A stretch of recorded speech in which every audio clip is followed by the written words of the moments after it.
TRACE, which stands for Transpiration Cooling Experiment, is a project developed by a team of students from the Space Team Aachen, an association of the RWTH Aachen University in Germany.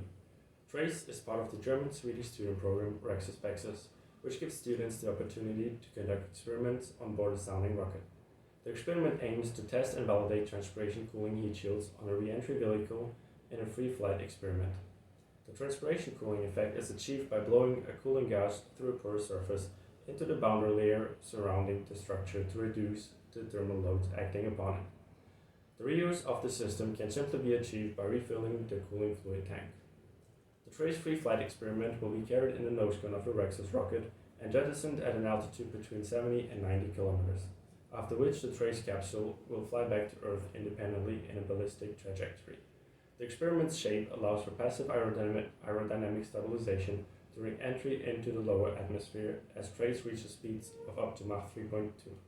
At an altitude ranging between 30 and 10 kilometers, the high velocity leads to strong heating of the outer structure. Part of that surface is equipped with new transpiration cooling elements, enabling a comparison of the surface temperature and heat transfer with reference surfaces, resulting in measurements of the effectiveness of the cooling effect. At an altitude of about 10 kilometers, a parachute sequence for recovery will be activated. The generated data will be used to guide future designs and to validate assumptions, simulation tools, and flight predictions for future transpiration cooling experiments and bodies.